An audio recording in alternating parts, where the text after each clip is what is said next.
এখন বক্তব্য নিয়ে আসার জন্য বিনীত অনুরোধ করছি মাইজভান্ডারী গাউসিয়া হক কমিটি বাংলাদেশ কেন্দ্রীয় পর্ষদের সম্মানিত সিনিয়র সদস্য, অত্র আশেখানে হক ভান্ডারী শুকর মৌলা মঞ্জিলের সম্মানিত প্রধান উপদেষ্টা, মাইজভান্ডারী আদর্শবাহী ছাত্র ও যুব সংগঠন জ্যোতি ফোরামের সম্মানিত প্রতিষ্ঠাতা ও প্রধান উপদেষ্টা,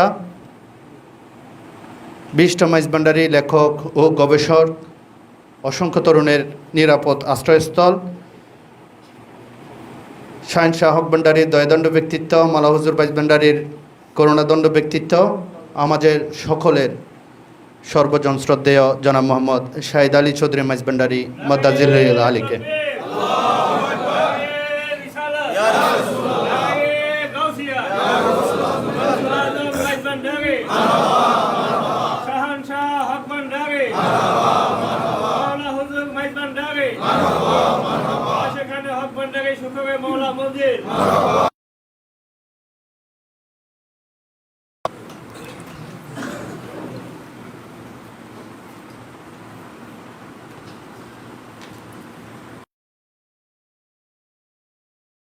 নাহমাদুহু ওয়া নুসাল্লি আলা রাসূলিল করিম। মহান রব্বুল ইজ্জত আল্লাহ সুবহানাহু ওয়া তাআলার দরবারে এলাহিতে অনন্ত শুকরিয়া। বিশ্ব সমাদৃত তরিকা মাইজভান্ডারিয়া তরিকার প্রবর্তক, খাতমুল আলাদ, খাতমুল বেলায়েত, মতলু তালিবিন জুবদাতুল আরফিন সুলতানুল মুকাররবিন, গৌসুস সামাওয়াত ওয়াল আরদ, হুজুর গাউসুল আজম মাইজভান্ডারী কিবলা কাবার, বেলায়েতের বাগানের উজ্জ্বল সূর্য, মারাজাল বাহরাইন, মাজমাউল বাহরাইন, মাখজানে কশফে কারামত, মাম্বাই ফৈজাত, সাহেবে মোকামত, বিশ্বলি শানশাহ হজরত সৈয়দ জাউল হক মাইজভান্ডারী কিবলা কাবার নয়নমণি, স্থলাভিষিক্ত দরবারে গৌসুল আজম মাইজভান্ডারী কিবলা কাবার গাউসিয়া হক মঞ্জিলের সাজ্জাদানশীন, বিশ্বত্রাণ কর্তৃত্বের নুরানি সিংহাসনে অধিষ্ঠিত শানশাহ হক ভান্ডারী, যার পরিচয় দিয়েছেন, যিনি বিশ্ব কল্যাণের জন্য এসেছেন, আওলাদে রসুল সাল্লাল্লাহু আলাইহি ওয়াসাল্লাম, আওলাদে গৌসুল আজম মাইজভান্ডারী, লফতে জিগর বিশ্বলি শানশাহ হক ভান্ডারী, রাহবরে আলম, রহমতে আলম, নুরুল আলম হজরত সৈয়দ মোহাম্মদ হাসান মাইজভান্ডারী, মাওলা হুজুর মাইজভান্ডারী কিবলা কাবার চরণ আশ্রিত আমরা অদম গুনাহগারদেরকে আজ এই পবিত্র ক্ষণে মাহে রবিউল আউয়াল শুরু, এই মাসের রহমত, বরকত, ফজিলত সবার জানা আছে, কিন্তু বিশেষ হচ্ছে যে প্রথম রবিউল আউয়াল একটি ঘটনা বলি, আমার কাছে কেন আজকে এই কথা বলার। পয়লা রবিউল আউয়াল বিশ্বলি শানশাহ হক ভান্ডারী কিবলা কাবা আমাদের মাঝ থেকে পর্দা নিয়েছেন। ঠিক ওই পয়লা রবিউল আউয়াল আজকে যিনি মাওলা হুজুর মাইজভান্ডারী, যার পরিচয় দিয়েছেন, কিভাবে পরিচয় দিলেন সেটা পরে বলবো। শাহজাদায়ে গাউসুল আজম, শাহজাদায়ে মাওলা মাইজভান্ডারী, সানিয়ে বিশ্বলি শানশাহ হক ভান্ডারী হজরত সৈয়দ আহমদ মুনতাজির জিয়া বাবা এই ধরাধামে আবির্ভূত করেছেন।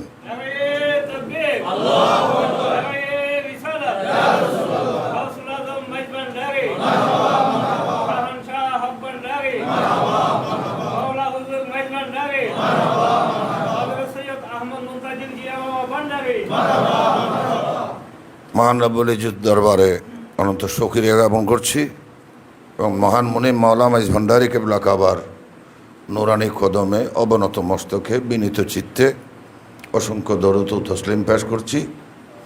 আজকের বার্ষিক আশেখানে হক ভান্ডারী শকুরে মৌলা মঞ্জিল মাওলানা মাইজ ভান্ডারী দয়ার দান এই সংগঠনের বার্ষিক সাধারণ সভা, মিলাদ ও জিকির মাহফিলের সম্মানিত সভাপতি মাওলানা মাইজ ভান্ডারী কিবলা কাবার নুরানী চরণে নিবেদিত সহধন্য পূবালী ব্যাংক মানিকছড়ি শাখার সম্মানিত ব্যবস্থাপক সৈয়দ শফিউল আজিম সুমন সাহেব, আমাদের মাঝে উপস্থিত ছিলেন বিশ্বল শান শাক ভান্ডারী কৃপাদন্য মাওলানা মাইজ ভান্ডারী কৃপাদন্য আমার বন্ধুবর মাইজ ভান্ডারী গৌসিয়া কমিটি কেন্দ্রীয় পর্ষদের সদস্য মাকসুদুর রহমান দুলাল সাহেব, শেখ মাকসুদুর রহমান দুলাল সাহেব, আমাদের মাঝে উপস্থিত ছিলেন মাইজ ভান্ডারী গৌসিয়া কমিটি কেন্দ্রীয় পর্ষদের সদস্য সম্মানিত সদস্য জয়নাল আব্দুল জুলু, এবং আমাদের মধ্যে উপস্থিত আছেন এখন আমাদের কেন্দ্রীয় কমিটি মাইজ ভান্ডারী গৌসিয়া কমিটি মনোনীত সম্মানিত সমন্বয়ক বৃন্দ। সবার পরিচয় আপনারা দিয়েছেন, ওনারা বক্তব্য রেখেছেন, সময় সংক্ষিপ্ত, নাম উল্লেখ করছি না। এবং যারা এখানে উপস্থিত আছেন আমার সম্মুখে,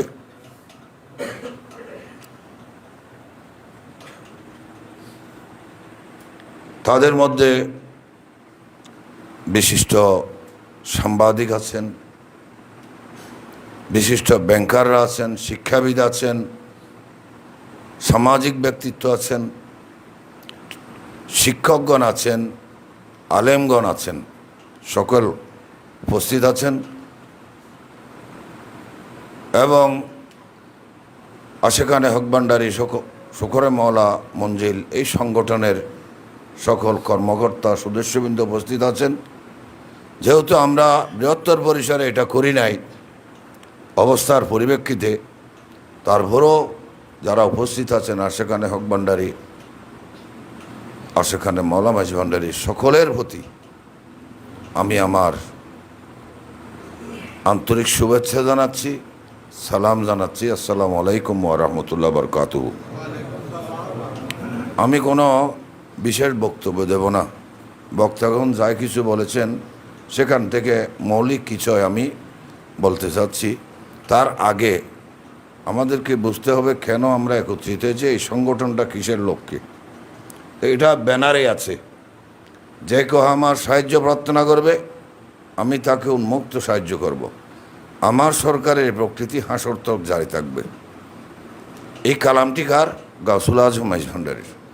এখানে যে কেহ বলতে সমস্ত সৃষ্টি জগতের যে কেহ, পাপি তাপি কোনো উল্লেখ আছে না, এটা থাকবে। সেই ধারাবাহিকতায় আমরা পাচ্ছি গাউসুল আজম বিল বিরাসত কুতুবুল আকতাব সৈয়দনা গোলামুর রহমান ভান্ডারী, উনি কালাম করতেছেন, আমি ষষ্ঠার গুণে গুণান্বিত, তাই আমি প্রকৃতির মতো নীরব উদার। যদিও সংক্ষিপ্ত পরিসরে এসেছে যে মহান নাম আমি স্মরণ না করে পারছি না, যিনি মাইজ ভান্ডারী বেলায়েত রহস্য উন্মুক্ত করার অধিকার প্রাপ্ত, যিনি আজকে বিশ্বব্যাপী দালিল আকারে দর্শন আকারে মাইজ ভান্ডারী এই বেলায়েত রহস্যকে স্বরূপ উন্মোচন করে বিশ্ব মাঝে, সমাজে, জ্ঞানী গুণীদের মাঝে ছড়িয়ে দিয়েছেন। সুলতানুল আউলিয়া ওসি গৌসুল আজম শাহ সুফি হজরত সেই দিলওয়ার হোসেন মাইজ ভান্ডারী কালাম করেছেন হজরত আলী রাদিয়াল্লাহু তাআলা আনহু রসুল পাক সাল্লাল্লাহু আলাইহি সাল্লামের ওসি ছিলেন। ওসি মানে ভাইস গ্র্যান্ট, নট ডিসেন্ডেন্ট, রক্তের উত্তরাধিকার নয়, নীতি রহস্যের উত্তরাধিকার। তাই তিনি এই জ্ঞান ব্যক্ত করেছেন, আমি গৌসুল আজম মাইজ ভান্ডারীর ওসি, আমি অধিকার প্রাপ্ত, তাই আমি এই বেলায়েত রহস্যের এই জ্ঞান ব্যক্ত করতে অধিকার প্রাপ্ত। তিনি কাকে টেনে এনেছেন? রসুল পাক সাল্লাল্লাহু আলাইহি ওয়াসাল্লামের যিনি বেলায়েতে এহসান যার মধ্যে শুরু হয়েছে হজরত আলী রাদিয়াল্লাহু তাআলা আনহু, আর গৌসুল আজম মাইজভান্ডারীর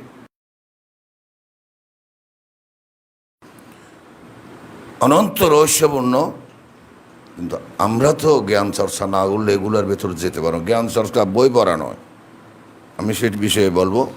তো মাইজভান্ডার দরবার শরীফ এর রহস্য একটা জিনিস, এই তরিকাকে খিজরিয়া তরিকা বলা হয়, রহস্যময়। এখন আমরা তো আমাদের যা জ্ঞান আছে তা দিয়ে দেখে মন্তব্য করে ফেলি, সেজন্য এত বিভ্রান্তি, এত বিভাজন।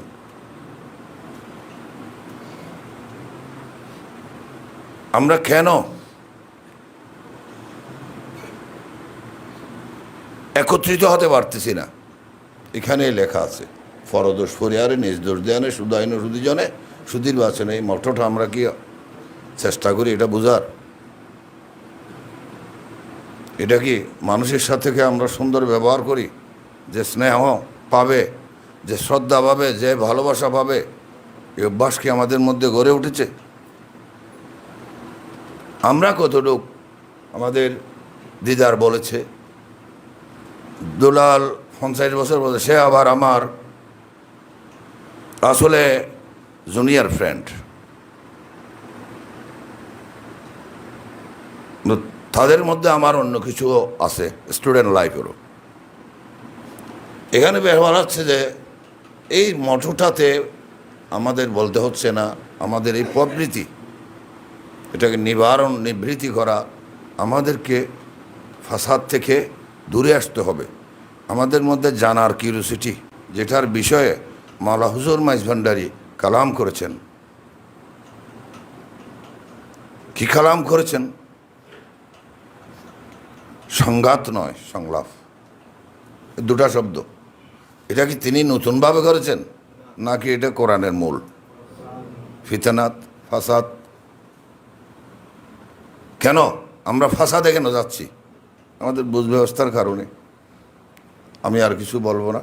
পরদোষ পরিহারে আমি তো দেখছি আমরা সদাই সর্বদা, মানে আমাদেরকে ক্ষমা করুক, শুধু পরদোষ পরচর্চা। তা আমরা এই তরিকত বুঝেছি, এটাকে তো খিজরিয়া তরিকা।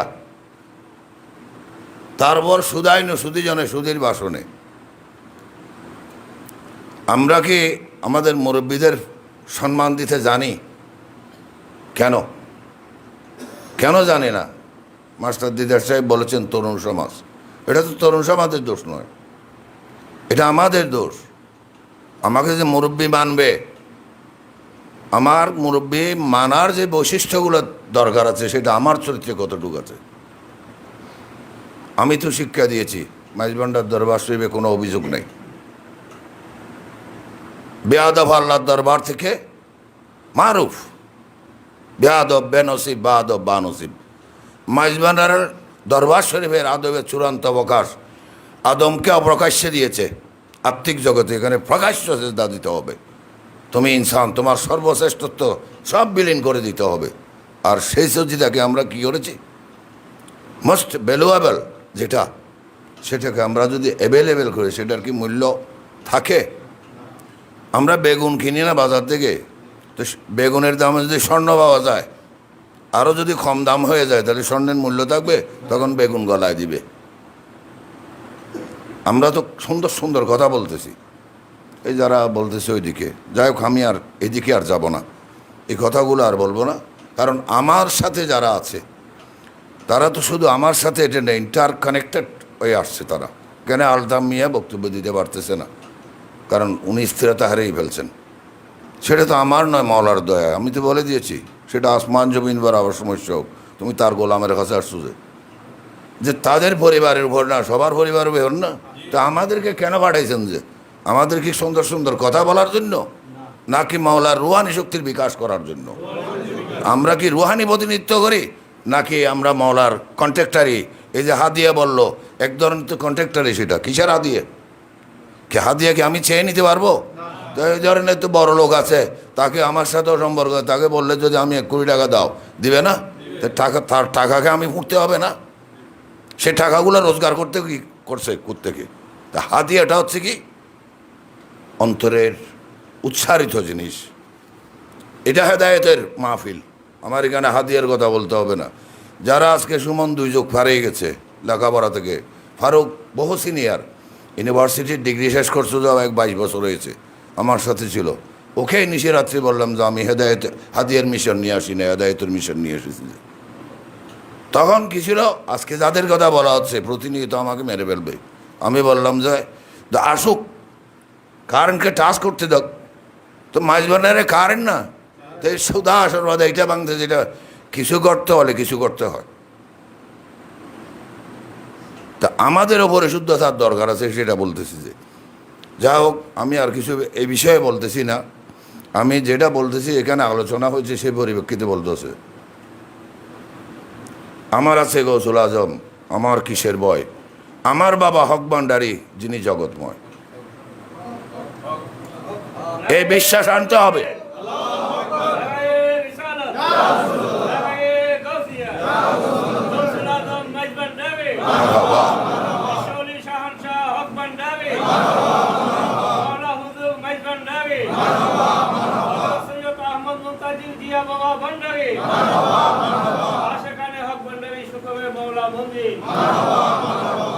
এক কথায় উত্তর দিই, বর্তমান পরিস্থিতির এত চিন্তা করার কি দরকার? রাজনীতি, রাষ্ট্র, সমাজ, আমরা ধর্ম এবং সমাজে বিরাজ করতে হয়। আমরা কি চাই? উই ওয়ান্ট পিস, আমরা শান্তি চাই। কিভাবে আসবে? We want rule of law, আইনের শাসন। আমি দল করি না। আমার মওলা বাবা আমাকে আজকে যখন এখান থেকে নিয়েছেন, তিনি ডিরেক্ট আমাকে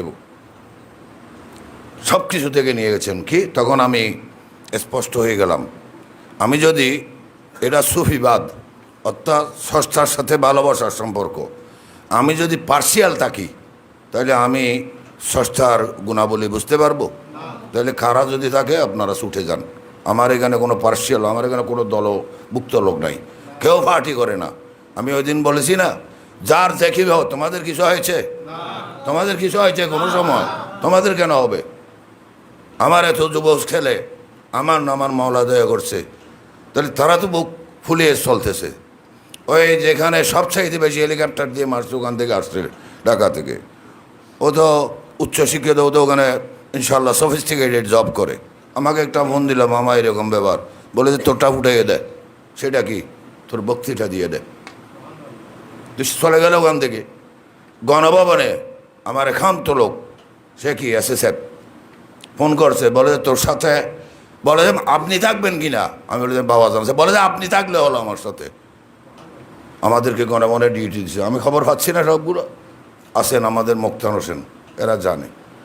এটা হচ্ছে দেখি আমরা দরবার শরীফ যাচ্ছি আমাদের মন গড়া দিক নিয়ে, আমি সেটা বলার জন্য নেবার। এটা তো দোয়া প্রার্থী, সবার জন্য উন্মুক্ত। কিন্তু দয়া তোলে আশ্রিত হতে হলে আমাকে অবশ্যই গাইডলাইন মানতে হবে। গাইড লাগবে আমার স্পষ্ট। মুখস্থ বিদ্যার কোনো হাজ নাই। নামাজ পড়নেওয়ালা অনেক, কিন্তু যিনি নামাজের একটুখানি আলোর দেখা পেয়েছেন, তিনি কি নামাজ ছাড়তে পারেন? তাহলে নামাজ জাহিরি আর নামাজ হাকিকি, এরা কি নামাজ পড়ে না? তো যে এক কথায় উত্তর দেওয়ার বলতেছি যে আমরা আর কিছু না, আমরা কি ইতিহাস জানি? যারা হুসাইন রাদিয়াল্লাহু তাআলা শহীদ করেছে, তারা কি বেনামাজি ছিল? শহীদ করার আগেও নামাজ পড়ছে, শহীদ করেও নামাজ পড়ছে, এবং প্রার্থনা করছে যে কি, এ আল্লাহ, আল্লাহ রসুলের দুশমনকে আমরা কতল করেছি। একটা কথা যেটার উত্তর সেটা হচ্ছে কি জানেন, ধর্মকে যখন আমি রাজনীতিতে আনব, তখন মনে করুন আমি সিটিং। কারণ আমি একটা ছোট্ট লেখা দিয়েছি, বেশি দিই নাই, আয়াত করিমা আছে। আমি একটা ছোট লেখা দিয়েছি এগুলোর ভিতর, কে বুঝছে কে জানে। আমি ইসলাম ও মদিনা সনদের আলোকে মানবাধিকার সম্পর্কে একটা লেখা লিখেছি। ফেসবুক লাইক হক আমিন এগুলো লেখে এটার গভীরে প্রবেশ করেছে। হ্যাঁ, তো মাইজভান্ডার দরবার শরীফ সমস্ত কিছু কোরআনের বাস্তবায়ন, মদিনার সনদের প্রতিফলন। আমরা তো চিন্তা করতেছি না। আমি একটা লেখা দিয়েছিলাম, বললাম তো, একটা কোরআনের আয়াত দিয়েছি, আরও অসংখ্য আয়াত আমার জানা আছে। এই আয়াতকে করিবার অর্থ সূরা মায়েদার 69 নম্বর আয়াত, সূরা বাকারার 62 নম্বর আয়াত, সূরা মায়েদার 48 নম্বর আয়াত, সূরা 15 নম্বর আয়াত। কিন্তু আমি সূরা হুজরাতের একটা আয়াত দিয়ে আমি দিয়েছি কেন, শর্টকাট পড়ার জন্য। আমি কেন বলতেছি, এখন শিক্ষিতের যুগ, একাডেমিক্যালি যেটা ব্যাপার, আমাদের এই কারামত ওনারা বুঝতে চান না। এখন যদি হাদিস শরীফের কথা বলেন বানানো, তো আপনাকে কোরআন দিয়ে বলতে হবে। তো মাইজ ভান্ডারি কি কোরআনে নেই? হ্যাঁ, তো কোরআন খার মাইজ ভান্ডারি কি স্বয়ং কোরআন আছে কি না? মাইজ ভান্ডারি কি কোরআনের ফাতার নাকি নিজে কোরআন? সবাক কোরআন। মাওলা হুজুর সবাক কোরআন। মাওলা হুজুর গোলামরা কারা? যদি গোলাম হয়ে থাকে, কথা বলে গোলাম, কথা বলান মনিব, সে দয়া সবার প্রতি হোক। আশেখানে হক ভান্ডারি শুকরে মাওলা মঞ্জিল, মাওলা দয়া করে।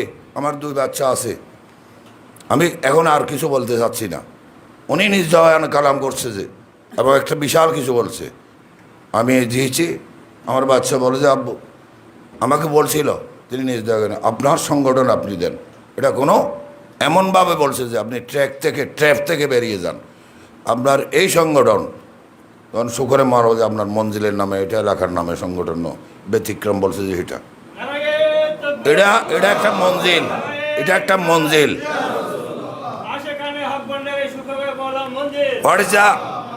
What is the previous meaning of manzil? আপনারা সন্ধান করবেন। কে দিয়েছেন? গড়কে মঞ্জিল করেন নাই, গড় যাকে লক্ষ্য করে তাকে মঞ্জিল বানাইছে। যে এগুলা কেন বলতেছি আমরা?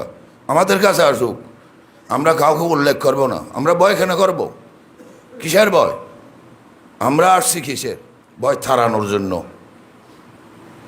এই সমস্ত আলা শাহপরানের মাঙ্গক, শাহপরান কোথায় গেল? গাউসুল আজম মাইজমানের একটা কুকুরের দিকে যদি তাকায়, তাহলে গোষ্ঠী সহ শেষ হবে, তাদের জামাতের গোষ্ঠী সহ। কি বলে না? সেই ফেস আমরা করে আসছি।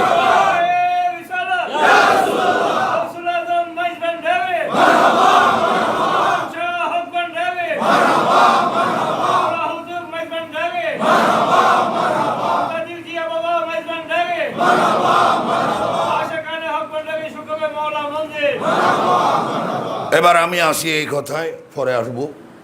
হ্যাঁ বিশ্ববাসী, আমার দিকে থাকো, আমাকে বুঝতে হলে কোরআন দেখো।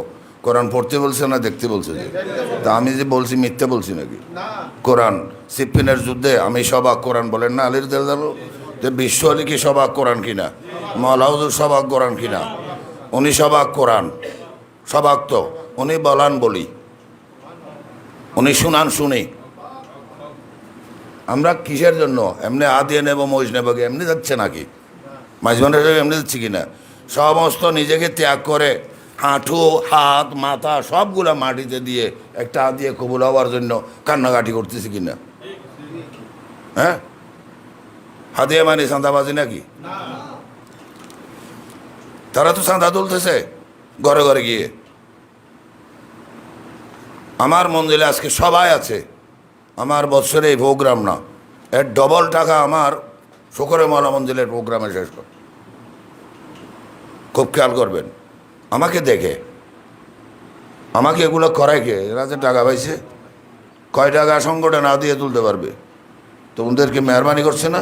যার ওরস তিনি করান, যার হাদিয়া তিনি নেন। কী করে? আমরা যদি চাই মাওলা আপনার দরবারে আমাদের উপস্থিতির, আপনার খুশি মতো আমাদেরকে নেন, তিনি দিচ্ছেন।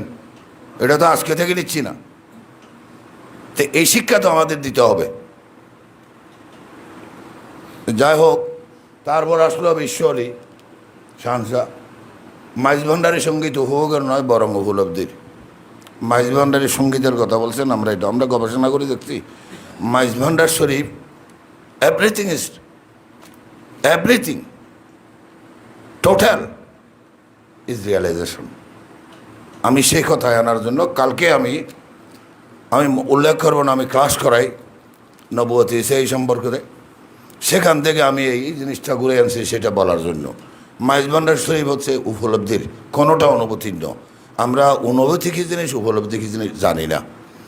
তো আমি আপনাদেরকে সেটারই একটা জিনিস বলতে চাই। কারণ এখানে আসছি, ভাত খেলাম, বক্তব্য দিলাম, সেটা নয়। মানুষকে চিন্তাশীল করতে হবে, প্রশ্নযুক্ত একটা অন্তর তৈরি করতে হবে, জানার আগ্রহ আসতে হবে, জানার আগ্রহ আসতে হবে। নিজেকে বাক বিতণ্ডা থেকে সরিয়ে নিয়ে আসলে জানার বিনয় আসতে হবে, কেউরও চিঠি জাগতে হবে। ভাবনামুখী হতে হবে, চিন্তাশীল হতে হবে, তখন উপলব্ধিটা জাগার মাওলায় দয়া করবে। কথায় কি উপলব্ধি, কথায় কি আল্লাহ আছে? আমাদের চেয়ে কি কথা কম বলতেছে না? অসংখ্য কোরআনের আয়াত পড়তেছে। যারা বলতেছে কোনো ফির নাই, অলি নাই, তো যে এসে বলতেছে তারও তো ফির আছে, সে কার কথা শুনে আসছে এখানে? এটা তো কোরআন হাদিস লাগবে না, আপনি কার হুকুমে বলেন। যদি বলে আমি কোরআন হাদিস, আপনি কি কোরআন জানেন? হ্যাঁ জানি, তো আমাকে বুঝিয়ে দেন কোথায় নেই। আমি দেখলাম শুধু আছে যে টোটালেই তো পীর। আদমকে ফেরেশতারা সেজদা দিয়েই প্রথা চালু করেছেন। আমরা কি বুঝি এদের কথা? আমরা কেন জ্ঞানের কাছে আমরা নাই, জ্ঞানের সান্নিধ্যে নাই। যাই হোক, আমি একটু তাড়াতাড়ি করে এই কথাগুলো বলছি সময়ের কারণে। মূল কথাগুলো আমি বলতেছি যে আমি যেটা এখানে কালকেই পড়াইছি, আরও বহু লম্বা, তাসাউফ ইসলাম নামক কিতাবের 17 পৃষ্ঠায় জনাব রইস আহমদ জাফরি রুহানি জিন্দেগির উৎকর্ষ নামক প্রবন্ধে বর্ণনা দিয়েছেন যে যেই অনুভূতি মানুষের জীবনের বিভিন্ন অবস্থাকে নিজের নিকট ব্যক্ত করে তাহাকে রুহানি জিন্দেগি বলা হয়। তাহাকে রুহানি জিন্দেগি। জোহদ ও তাসাউফ রুহানি জিন্দেগির দর্পণ বিশেষ। জোহদ ও তাসাউফ। এখন জোহদটা কি? জোহদটা হচ্ছে আমাকে আমার প্রতি প্রতিরোধ করার সর্বোত্তম প্রচেষ্টা। আর তাসাউফ হচ্ছে যে কি আমার বৃত্তি আধ্যাত্মিকতা। তা আমি কি আমার বিশ্বাসের উপর সে বৃত্তি পেয়েছি? আমার প্রাণকে আমার প্রাণের সাথে মিশানোর সে কথা বলেছি, সেখানে যে গণ্ডগোল, যেটা ফানা আনিল খালিকের বর্ণনা। যাই হোক, জোহদ তাসাউফের রুহানি জিন্দেগির দর্পণ বিশেষ। এখানে এটার মধ্যে 7টা জিনিস আছে। মুজাহেদায়ে নফস বা নিজ প্রবৃত্তির প্রতি সংগ্রাম করা, অর্থাৎ আমার প্রবৃত্তি আমাকে সর্বদা এই জগতের দিকে আকর্ষিত রাখবে, সেটার বিরুদ্ধে চারণ করা। আমার প্রবৃত্তি যা চায় আমি সেটার বিপরীত কাজ করা, সেটা বুঝতে হবে না। আরেকটা হচ্ছে অনুভূতির আড়াল উন্মুক্ত করা। অনুভূতির আড়াল কি? এখানে তো অনুভূতির কথা বলছে। এখানে জ্ঞানের কথা আছে, সাধনার কথা আসছে। বাবাজান বলে দিয়েছে, বাণীটা বলে দিলাম, বুঝছি কি না? আমি শর্টকাট 2টা জিনিস বলে, জ্ঞানের 2টা দিক, মস্তিষ্কের জ্ঞান আর আত্মার জ্ঞান। মস্তিষ্কের জ্ঞান বিদ্যা বুদ্ধি থেকে পাওয়া যায়, বিদ্যা বই থেকে পাওয়া যায়। আর হৃদয়ের জ্ঞান প্রভু থেকে আসে। তো মাইজভান্ডার দরবার শরীফ আসছি যে আমরা গেছি কেন? হৃদয়কে জ্ঞানে পূর্ণ করার জন্য। তাহলে এটা কিভাবে? মস্তিষ্কের আমরা বাম সাইড আর ডান সাইড বলি না? এক পাশ হলো আমার ইন্দ্রিয়ের সাথে সম্পর্কিত, আমার নফসের সাথে, আরেক পাশ হলো আমার আত্মার সাথে। তা আমার আত্মার জোর যদি বেশি হয় তাহলে আমার মধ্যে সুজ্ঞান আসবে, আর আমার নফসের জোর যদি বেশি আমার মধ্যে কুজ্ঞান আসবে। তো এইটা ফরক করার জন্য মধ্যে একটা জিনিস লাগবে না? তার নাম গুরু। তিনি কোথায় থাকেন? গুরু থাকে কোথায়? হৃদয়ের অন্তরে না, হৃদয়ের মধ্যমণি, যেখানে আর কোনো জায়গা নেই। আমরা কি জায়গা দিয়েছি? আচ্ছা, আরেকটা যেখানে যার অবস্থা থেকে বলেছে বাবাজানকে ফির বলা হয়েছে, আমি কোনোদিনই বলবো না বাবাজান ফির। কেন ফির নন? এই কথাটা বলার জন্য। উনি যেভাবে যে দেখতেছেন, উনি কিসের ফির আমাকে একটু বুঝিয়ে দেন। উনি যদি গৌসুল আজম মাইজবানের উত্তরস্বরে হয়ে থাকেন, উনি ফিরানে ফির। আমাদের খোলাফা একরামগণ আমাদেরকে জানিয়েছেন ফিরগণ হবেন। কোন ফির? সকল ফির অলি নন, আর সকল অলি ফির নন, এটা আমাদের বুঝতে হবে। আউলিয়াগণ হবে তা না, শুধু হাসকার বাড়িরে। উনি যাকে গ্রহণ করেছেন, আমি কি নিজে করতে পারবো? দুলাল সত্যি কথাই বলেছে। ও আমাকে অনেক গালাগালি করছে, বন্ধুত্ব রাত্রে। আমি বললাম, তুই মানুষ না, তো আমি কি? তুই বল, তোর 170 বছর বয়স, তুই ফানির মধ্যে যাচ্ছে, তোর কি একটু ভয় নাই? তোর ঠান্ডা লাগবে, তুই যে ওষুধ তোর এই যে গিয়া করবে অমুক করে। আচ্ছা, আমার ভয় কেন থাকবে? তুমি আসো না, আমরা তো এইভাবে তুমি অজয় তুমি করাইছে যে আমার বাবাজান আমাকে দয়া করে নিচ্ছে। আমি তো বৃহস্পতিবার রাত্রেই ফানি ব্যাংকে নাজিয়ার দিয়ে নিজে কার ড্রাইভ করে আসছি। ফরবাস কাটলাম, একটা লাশ নিয়ে আসলাম, আমাদের আপন জননার মগ্নিবতী। এখানে ঢুকতে পারতেছি না। তারপর দিন 7টার সময় ফার্স্ট আমরাই ঢুকছি আর ওলচরিতে। কেন? আমি আসি নাই, এটা এটা আমার কাছে যারা আছে তাদের জন্য সর্বোত্তম অনুপ্রেরণা না, যে উনি এই বয়সে বাবাজান যে বলেছেন মানব সেবার জন্য, এই সেবার ভেতর দিয়ে এই মানুষ চিন্তাশীল হবে। তা উনি এই বয়সে আসছেন, উনি তো ঘুমান নাই, ওনার সাথে ছিলাম। তা আমাদের বয়স কত, ওনার বয়স কত, এটা চিন্তা করলে হবে তো। আচ্ছা যাই হোক, তো জ্ঞান আমি যেটা বলছি, মুসা আলাহ ইসলামের জ্ঞান ছিল, তিনি নবী, কিন্তু খিজির আলাহ ইসলামের জ্ঞানের কাছে ওনার জ্ঞান কোথায় গেল? তাহলে এই জ্ঞান, এই খিজিরিয়া তরিকা, মাঝ ভান্ডার তরিকা, এই জ্ঞান দিয়ে, আমার বিশ্বাস দিয়ে, আমার এই ভগবান ডাকা, ঈশ্বর ডাকা, আল্লাহ ডাকা দিয়ে ওখানে হবে না। সব কিছু সারেন্ডার করতে হবে। সারেন্ডার করলে দেখা যাবে যাকে ডাকতে তিনি ওখানে বসে রয়েছেন। মাঝ ভান্ডার দরবার গেলে দেখতে পাবি বিশ্বাসস্বর। সনাতনের মধ্যে আছে গুরুকে দেখা, স্রষ্টাকে দেখা। আমাদের ইসলামের মধ্যে নাই। তুমি যখন মুর্শিদের সত্তাকে গ্রহণ করেছো, তখন আল্লাহ রসুল হইতে জুদা ভাবিও না। বেলাইতে মুতলাগাতে নাই। তোমার মুর্শিদ তোমাকে পরিচয় দিয়েছে কিনা? যদি তুমি জুদা ভাবো, মূল ও ব্যাখ্যা উভয় হারাবে। জ্ঞান, আমরা জ্ঞান যদি চাই, তাহলে আমরা ইম্পার্শিয়াল হতে হবে। কেন? আমার এই কোরআন করিমার আয়াত করিমা উল্লেখ করছি না, যাদের হৃদয় আছে, নিরপেক্ষ দৃষ্টি আছে, নিবিষ্ট চিত্তে আছে, তাদের বোধ শক্তি জাগ্রত। আমরা যদি কোনো দলভুক্ত হয়ে যাই, তাহলে আমরা নিরপেক্ষ হতে পারলাম? আমার বাবাজান আজকে বলি, আমাকে যখন এগুলো থেকে বাইর করছে হুজুরা শরীর পাশে নিয়ে, আজকে 36 বছর হচ্ছে, 3 যুগের মতো। আমাকে যে বলছেন যে কালাম করতেছেন যে সব কিছু আপনি দায়িত্বশীল কোনো সামাজিক কর্মকাণ্ডে থাকবেন না, দায়িত্বশীল। এটার মানে কি? অর্থাৎ আমি সমাজের বিচার আচার করি না। আমি ইউনিয়নের সর্বোত্তম ভোট পেয়ে নির্বাচিত চেয়ারম্যান হয়েছি, তারপর উনি কলাপ করছেন। তো এটাকে আমি কাউকে বুঝে কেন? আপনারা এখন বুঝেন, আমি যদি কোনো দলভুক্ত হই, কোনো যদি সামাজিক, কাউকে তো দোষী করতে হবে যে আপনার মধ্যে আমার রহমত বিতরণ হবে, আপনার মধ্যে আমার রহমত বিতরণ হবে। আমি কি কাউকে ফকির পরিচয় দিয়েছি? আমি I always try to my best lead my life following legal modernity কুল্লা ইয়মিন হুয়া ফি শান। কিন্তু আমি কি কাউকে ফকির পরিচয় দিয়েছি, গোলাম পরিচয় দিয়েছি? আমি পরিচয় দিলে হবে? আপনারা কেন আসছেন? যিনি আলতাফ মিয়া, উনি কি আমাকে চিনতেন? ওনার পরিবার চিনত? ওনারা highly qualified family, master degree নিয়ে যে কোনো মেয়েও আছে নাকি ওদের ঘরে? হ্যাঁ, তো ওনাদের কী হলো? ঠিক যেটার কথা বলছি, এই শকরে মওলা মঞ্জিল, এটা পরিচয় হয়ে গেছে। এটা নিয়ে যদি কেউ সমালোচনা করে সেটা তার ব্যাপার, কিন্তু আমরা তো বারবার তুলে ধরছি, খবরদার, তুমি যার কাছে যাও তারাই দান। এটা তুমি কি জানো? গেল লিখিত দলিল বাণীগুলো দেখলেন না? আমি কাউকে এটা শো করছি কোনো দিন না। ঘটনায় বাবাজান শো করাইছে, আজকে ওনারা আসছেন। আমি কি বলেছি? আমি রাতে একরকম, দিনে আরেক রকম চলি। দরকার নাই, ফকিরি দেখানোর জিনিস নাই।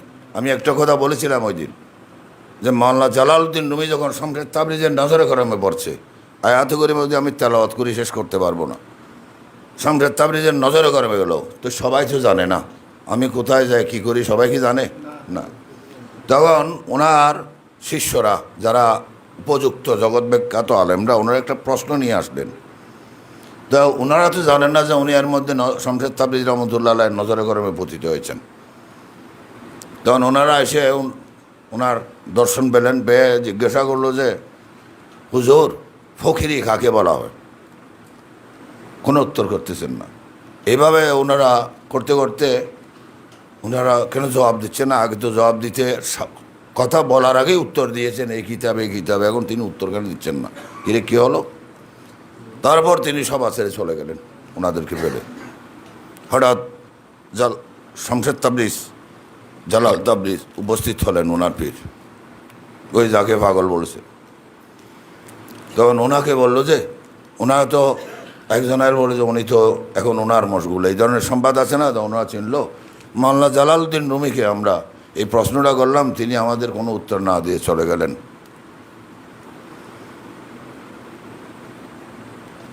শামসের তাবরিজ কি বললেন? তিনি উত্তর দিয়েছেন, আপনারা বুঝেন নাই। কি উত্তর দিয়েছেন? ফকিরি মাইনির নীরবতা। নীরবতা মানে কি কথা না বলা? হ্যাঁ, জগৎ বুঝবে। নীরবতা গেল। নীরবতা মানে কি? নীরবতা মানে তিনি জানেন সব কিছু, তিনি দেখেন। মাওলানা জালালউদ্দিন রুমি কিতাবে লেখেন নাই, তিনি প্রাণ জগতের জাসুস। আল্লাহর ওলিদের বিরাজ কোথায়? তো এই মওলাকে ভালোবাসেন, গোলামকে জাগা দিতে প্রাণে, মানে প্রাণতে গণ্ডগোল। তিনি প্রাণ জগতের জাসুস। বলে যে উনি জানেন। বলে কি জানেন? সুফি সেজে এসেছেন যে সব জানে। একটা বললে ওনার জবান থেকে আসলে মহাশাস্তির সম্মুখীন হবেন। সেই জন্য যারা উপযুক্ত যত গভীরে হয়, তারা কি মানুষকে রহমতের দৃষ্টিতে দেখেন নাকি গজবের দৃষ্টিতে দেখেন? আমি এই প্রশ্নটা মাওলা যেন আমাদের সকলকে রহমতের আশ্রয় দেন। তিনি যে লিখিত দিয়েছেন সেই আশ্রয়ের মধ্যে আমরা যেন থাকি। আমরা এই সমস্ত এগুলো থেকে আমাদের বেঁচে থাকতে হবে। আরেকটা যে মাওলা হুজুরের পরিচয়। মাওলা হুজুরের কিসের পরিচয়? মাওলা হুজুরের আর কিসের পরিচয়? মাওলা হুজুরের পরিচয় তো আকাশ বাতাস থেকে আল্লাহ রব্বুল ইজ্জত দিয়ে দিচ্ছেন। মাওলা হুজুরের প্রকৃষ্ট পরিচয় আমরা কিসের পরিচয়? এখন বললো না মুর্দা জিন্দা, যে আপনারা এখানে যে আপনারটা বলতে পারবেন আপনি কিভাবে জিন্দা হলেন? টাকার কি অভাব ছিল? হ্যাঁ, তো আপনাকে 5 দিন আগে ডেট বলছে যে ডাক্তাররা। এইভাবে তাহলে আমি সাক্ষী দিচ্ছি আমাকে চিন্তা করেছেন। ইনশাআল্লাহ সে যত কঠিন বিপদ হবে হোক, তিনি তো আমাকে সাক্ষী রেখেছেন। সেজন্য তিনি আমার অন্তরে ভয়টা দূর করে দিচ্ছেন। যত সমালোচনা হবে হোক, ডাউন্ট কেয়ার। আমি তো তাদের রেজামন্দির জন্য নই। আমার কাজ আমি করে যাব। আমি ভুল করছি, দোষ করছি, আমাকে ক্ষমা করবেন আমার মালিক, আমাকে দয়া করবেন আমার মালিক। এটা সবার ভিতরে আসতে হবে, সবার বিষয়ে এটা আসতে হবে। কারো কথায় কিছু আসবে না, কারো প্রশংসায় কিছু আসবে না। তাহলে সম্পূর্ণ এটাই হচ্ছে মাইজভান্ডারি। এবার আমি আর কিছু বলবো না, এই 2টা কথাই বলি। এই যে বেলায়েতে মুতলাকা শরীফ, এটা সবার জন্য নয়। আগে হক্কু লেখিন ইমানে আসতে হবে, আমার ইমান কনফার্ম করতে হবে, আমি ডিটারমিনেশন থাকতে হবে, প্রমিস নয় ডিটারমাইন্ড থাকতে হবে। তারপর সে যখন একত্রে আসছে তার সহযোগী গ্রন্থ এটা বই লিখে হবে। আমরা কি গৌসুল আজম মাইজভান্ডারির জীবনী শরীফ চর্চা করি? যা হোক, আমি অনুরোধ করছি, দর্শনের উপর বক্তব্য নাই। বেলায়েতে মুতলাকা শরীফ আপনারা সবাই শিক্ষিত, অনেকজন আছেন আমার চেয়ে অনেক বেশি সার্টিফিকেট আপনাদের। অনুরোধ, আপনারা যদি গৌসুল আজম মাইজভান্ডারির মাহাত্ম্যতলে আসেন, এই বিভ্রান্তি আপনারা মাওলার কাছে ফরিয়াদ করুন। যে নির্দেশনা গাইড অনুযায়ী আপনারা জ্ঞান চর্চা করুন, পড়বেন, সেটা পরামর্শ আপনি হৃদয়ঙ্গম করার জন্য আপনাকে লাগবে। আমরা তরিকতে কি বলি? মোরাকাবা, মোশাহেদা, মুহাসাবা আমরা বুঝি। আমি ওনাকে জিজ্ঞাসা করলাম, উনি 23 বছর তায়ের শাহ হুজুরের 5 জনের মধ্যে একজন। তা আপনাকে এগুলো বলে নাই তো কিসের শাহ? এখানে মাইজভান্ডার শরীফে কোনো সার কোনো আম নাই, মাওলার কাছে কোনো সার হাম না, উনি আছে তো। আমি যেটা বলছি মোরাকাবা মানে ধ্যানে মগ্ন হওয়া, সালাত ও ধ্যান। আমরা সালাতের অর্থ বুঝি। ধ্যান, স্বামী বিবেকানন্দের কথা বলা হলো, ধ্যান কি? কাকে ধ্যান করব? ধ্যানকে আমি কাকে লক্ষ্য করব?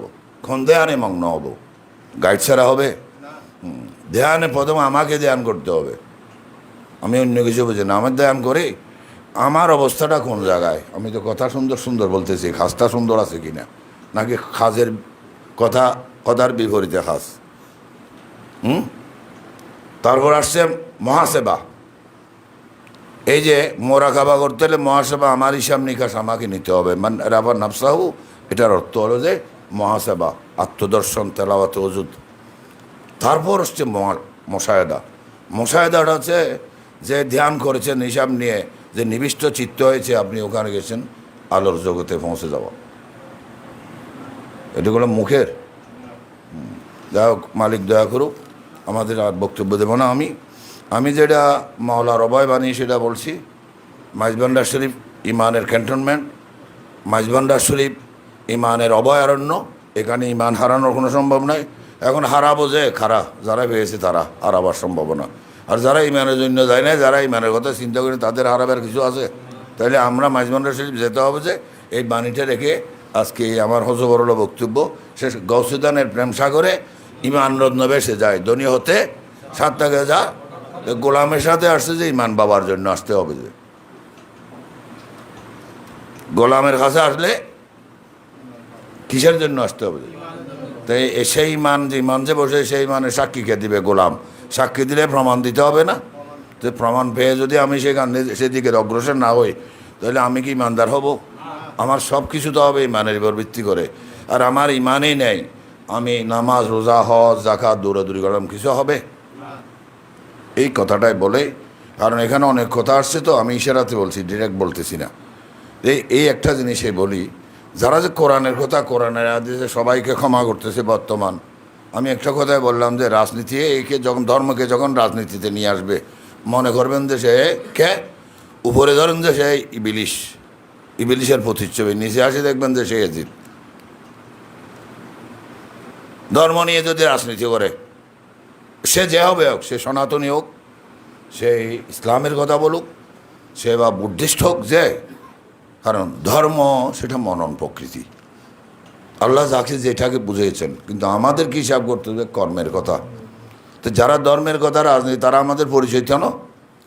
তাদেরকে ধ্বংস করবে আল্লাহ, আমরা পারবো না। তো আমরা কি আল্লাহর ফরিয়াদে আছি? মাওলা, আমরা সত্যের বাণী প্রচার করতেছি, যত প্রতিবন্ধকতা আছে আপনি আমাদের মদত করুন। তাহলে আমরা যদি ওদের কথা চিন্তা করি, মাওলার হাসে চাওয়া হলো? হ্যাঁ, এটা আমাদের মন রাখতে হবে। এই যাই হোক, এগুলা নিয়ে বাড়াবাড়ি করার দরকার নেই। অমুক বলছে সমুক বলছে, কিচ্ছু হবে না। সমুদ্রে পাশেও যেতে পারে না, নদীর পাশে যেতে পারে না, সে ডিল ছুড়বে থেকে। এগুলো আমরা দুলিখোনা পিঁপড়া নিয়েও, এগুলার একটা বাণী আছে, আমি ওদেরকে বলছি 1927 ইংরেজি 27 জানুয়ারি শান শাহ ভান্ডারী অতিথি আপ্যায়ন করছেন আমাকে, নিজ হস্তমুখ থেকে কেক নাস্তা সবগুলো দিয়ে আমাকে বলেছেন যে পিঁপড়া মারেন। তো সেটা আমি দেখছি, ওগুলো আমাদের হাতে পিঁপড়া চিন্তা করার দরকার নেই। তো যাই হোক, আজকে আমরা বললাম যে আমি এই কথাটা বলা যে আমাদের ইমানি তাকত আসতে হবে। এটা মঞ্জিল, তো এটা মঞ্জিল কে দিয়েছেন? লিখিত দিয়েছেন কিনা, দলিল দিয়েছেন কিনা, তিনি তসিব রেখেছেন কিনা, সেই এই কমিটি কে দিয়েছেন, তার হস্তলিখিত কিনা, জ্যোতি ফোরাম কে দিয়েছেন, উদ্বোধন করছেন কিনা। তাহলে হাজার মানুষ যদি এটার তিনি করাচ্ছেন করব, কেউ প্রতিবন্ধকতা করতে পারবে? আর ওনারা আমাদেরকে পরামর্শ দিচ্ছেন, আমাদেরকে গ্রহণ করতে হবে। আমি তো ওনাদেরকে বলছি, কেন্দ্রীয় কমিটির যত নির্দেশনা আছে সেটা হুকুম, সেখানে তো আমিও আছি। হ্যাঁ, কিন্তু আমরা স্থান কাল পাত্রভেদে চিন্তা করে একজনের মতন সবাই মিলে সেটার ব্যবহার করতে হবে। তো একটা হুকুম এসে গেল, একটা জায়গায় এক একভাবে ব্যবস্থা গ্রহণ করে। সব কমিটিকে এরকম? হ্যাঁ, অনেক কমিটি আছে না, হতদরিদ্র সংগঠন আছে না? আমিও কি সেই অবস্থায় ছিলাম না? আজকে কি একদিনে হয়েছে অজভারা গায়? হ্যাঁ, আজকে দেখে 48 বছর আর 60 যুগ ধরতেছে। আমি যে মাইজবান্ডার শরীফ যাচ্ছি, আমাদের পারিবারিকভাবে গরু মোষ দিত। আমার কমিটি হয়েছে অনেক পরে, আরও 10 বছর আগে থেকে আমি সম্পৃক্ত না ওখানে। তাইলে এই যে আমরা যে যেতাম, এই অবস্থা ছিল। এখন তো গাড়ি এখানে আসতেছে, বিল্ডিং দেখতেছে, সব কিছু দেখতেছে। আজকে যে শান শাহ বাবাজানের দরবারে যাচ্ছে, সেটাই এই লেখুয়া না? আমি বললাম যে শেখ হাসিনা আসছে, যে এই লেখু, আমি এন্টারটেনমেন্ট করছি মিজান রহমান চৌধুরীকে। আমি কি ভুল বলতেছি কিনা জিজ্ঞাসা করো, যদি আরও হুকুম থাকে শান শাহ বাবাজানের কাছে। সবাই ওয়েলকাম, অল আর ওয়েলকাম। এখন আমার কর্মের ফল আমি পাবো, আমরা তো ব্যক্তি পূজা করি না। সুতরাং আমি যারা মাইজভান্ডারী তরিকার প্রচার করতেছেন, আমি অনুরোধ রাখবো যে আপনারা যদি কোনো পাক্ষিক সমর্থন করে থাকেন, সেটা আপনারা বুঝবেন। পাক্ষিক সমর্থন করে থাকেন, আপনারা তরিকার মর্ম বুঝবেন না। বই পড়ে অনেক কিছু জানবেন, কিন্তু আপনাদের অন্তরে সেটা উপলব্ধি হবে না। আমার অনুরোধ, মাওলানা মাইজভান্ডারীর নিয়ামত পেয়েছি, শুকরিয়া যেন কেয়ামত পর্যন্ত রথে থাকতে পারে, সেটাই বলতেছি। সেই শুকরিয়া আর কিছু নাই। আমার চেয়ে বর্তমান সময়ে রাজনৈতিক লেখাপড়া করছে আমি কাউকে দেখতেছি না, কিন্তু আমাকে তিনি দয়া করেছেন, মালিক দয়া করুক। আমরা কোনো রাজনৈতিক দল নই, এটা গৌসুল আজম মাইজভান্ডারির বেলাত ভূমি, আমি সেটাই জানি। গৌসুল আজম মাইজভান্ডারির নামে যাতে বাংলাদেশ পরিচিত হয়, বাংলাদেশের নামে গৌসুল আজম মাইজভান্ডারির পরিচিতি আমরা চাই না।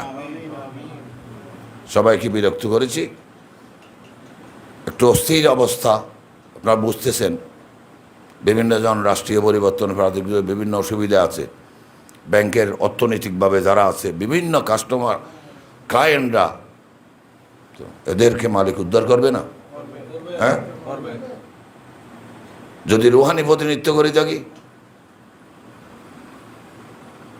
তো দোনোটা চলতেছে। আপনারা ওই যে বললাম বাইরে দেখবেন না, রিয়েলাইজেশনে আসতে চেষ্টা করবেন, অনুসন্ধিৎস মান আনবেন, কথায় খান দিবেন না, শোনা কথায় খান দিবেন না, এগুলো থেকে সম্পূর্ণভাবে বিরত হতে হবে। আজকের এই সংগঠন, আজকের এই মিটিং, ভবিষ্যতে যারা এখানে আসছে আল্লাহ ইনশাআল্লাহ মালিকের দয়া মালিকে করছে। এক একজন আজম আজকে 25 বছর থেকে ইউনিভার্সিটিতে চান্স পাচ্ছে না, চান্স পেয়েছে, তারপরে এইদিকে এক একটা ছেলে ইঞ্জিনিয়ার ইব্রাহিম, তাহলে এদেরকে সংগঠন আমরা শিক্ষা দিতে হবে না? এরা সাংগঠনিক মানুষের সাথে ছিল। আমি একটুখানি সংগঠনের ব্যাপার, এই 5টা মিনিট বক্তব্য দিলে কোনো আপনার বিরক্ত হবেন কি না? আমি একটু সাংগঠনিক কোন ভিত্তিতে আমি সংগঠন চালাই আমি বলবো, এটা আপনাদের নলেজে দেওয়ার জন্য। কথা খুব তাড়াতাড়ি বলতেছি যে সময় তো নিয়েছে, ওনারা আসতেছেন, আপনারা বিভিন্ন জায়গায় যান। একটা সংগঠনের 3টা দিক।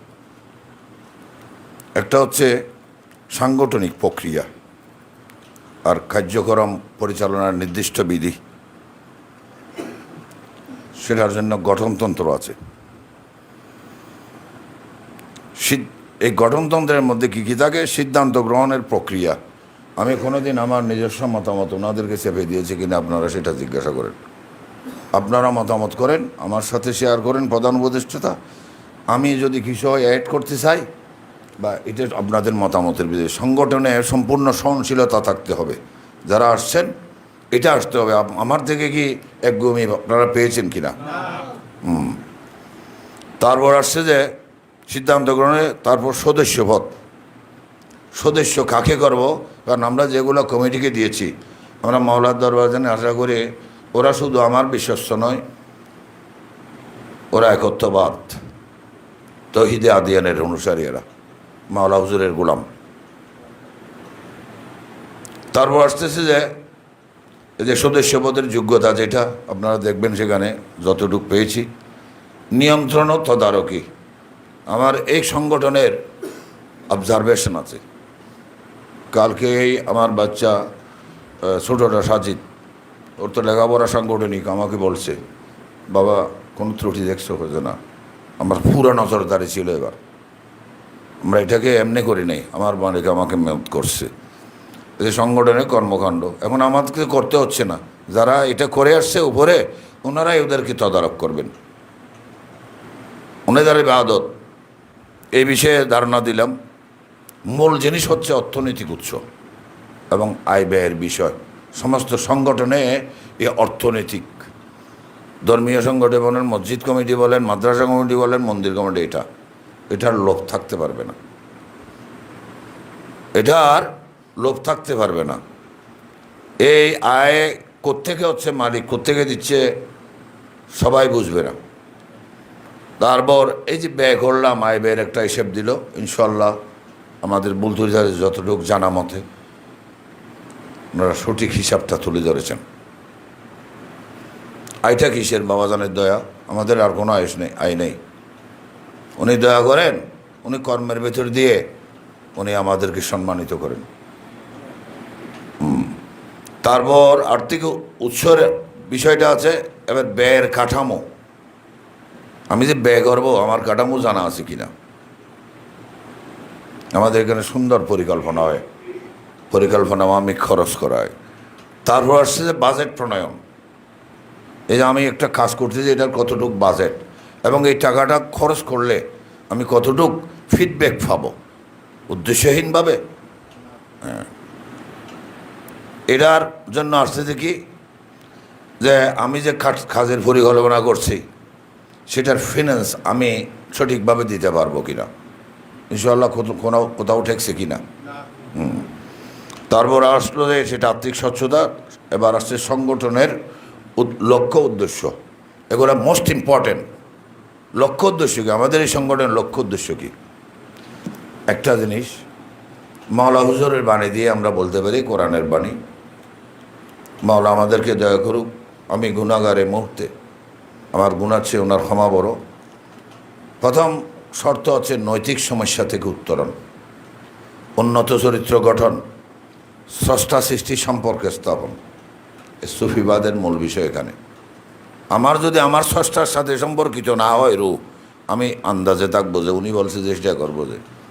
এখন এখানে অনেকেই আছে, আমার সনাতনী আছে, বৌদ্ধ দর্শন আছে, ইসলাম আছে। তা আমি তো নিষেধ করছি মন গড়া কোনো কাজ করো না। আমি তোমার বিবেককে সচেতন করে দিচ্ছি, তুমি জাস্টিস করো, তুমি যেটা করো সেটা তুমি বুঝো কিনা। কারণ কেউ তো না বুঝে কিছু করে না। তাহলে মাইজভান্ডারি আসছে যে কি আমার বিবেক সচেতন করার জন্য, আমার এই যে আমাদের অন্তরে চেতনা জাগ্রত করার জন্য। তো বাবাজান বলছেন যে কি মানবতার চেতনায় উজ্জীবিত ব্যক্তিত্ব তৈরি করাই মাইজভান্ডারি দর্শনের লক্ষ্য। অর্থাৎ মানব সম্পদ কাকে বলা হয়? মানব সম্পদ কাকে বলা হয়? যার মধ্যে মানবতা কল্যাণ পাবে, নিজেরও কল্যাণ করবে, অন্যের। আমার অস্তিত্ব ঠিক না, আমি আরও জনে কীভাবে কল্যাণ করব? মাওলা যেন আমাদের এই আশেখানে হক ভান্ডারি, এই শোকরে মাওলা মঞ্জিলে আমরা প্রবেশ করছি। তো আজকে যারা আমরা আছি, আমাদের সাথে অসংখ্য সম্পর্ক ইউরোপ, আমেরিকা, অস্ট্রেলিয়া আছে না? আছে কি না? হ্যাঁ, এটা কেউ দেখতেছে না আর কি। হ্যাঁ, বেলজিয়াম, লন্ডন, কোথায় নাই, আজকে তো একদিনের নয়। তাহলে যারা এই সংগঠনের সাথে সম্পর্কিত রয়েছে, আরব আমিরাত, দুবাই, সবার রুহানি উপস্থিতি মাওলা কবুল করুক। একে অপরের জন্য দোয়া করবেন, সবার অন্তঃকরণে নিজ দয়াগুণে ইশক দান করুক।